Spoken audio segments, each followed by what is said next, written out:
Joel Watson, the creator of Hijinks Ensue. I have a couple of questions for you. Yeah.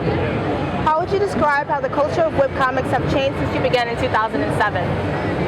I don't know if there's a culture of webcomics, so to speak. Like, what's the culture of webcomics? The creators or the fans, you know? I'm going to go with the fans for this. Like, do you think, or the creators, it's a process. Like, you start putting stuff out there, and your goal is not necessarily attention from a large audience. It's attention from a small group of very focused people. So, like, if my comics are about this, I'm seeking out the fans of this, not everybody.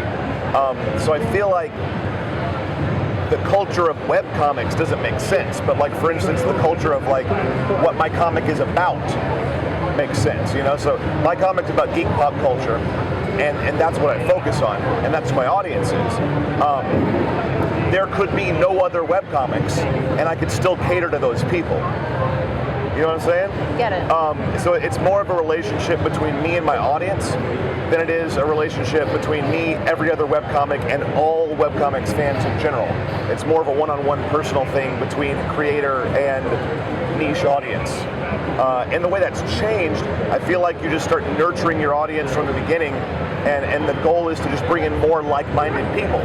So for me personally, the relationship between me and my audience hasn't changed very much.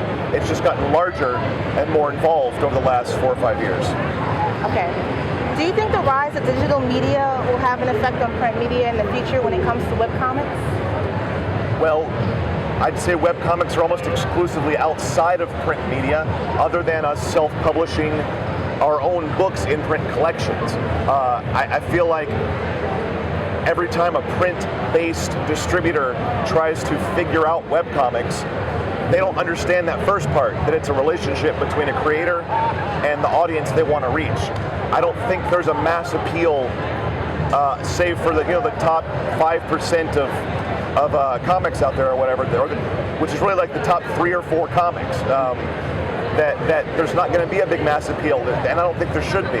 I feel like your only way to find success as a creator-owned property is to know your audience and deal with them directly. And the idea of print media is sort of like saying, how can we shoehorn what already exists into something that A, isn't broke, and B, doesn't need us. So it's like if DC came to me and said, hey, we want to be in the Hijinks Ensue business, I'd be like, don't need you, you know? Like, you can't help me. I don't need you to get me out to a million people, because it would probably be the same percentage of people I'm able to reach on my own that would actually enjoy this. But as for putting together my own print collections like this, I don't think that's going anywhere. I feel like people still really enjoy holding something real, the smell of a book, the feel of a book, the ability to put it in the bathroom. You know, I feel like that's not going to go away. But every time a big media publisher comes in and tries to put a webcomic in Barnes & Noble, typically fails pretty spectacularly. So I think the two worlds just don't mix. I don't think it's necessary. Okay, thank you so much for your interview. Yeah.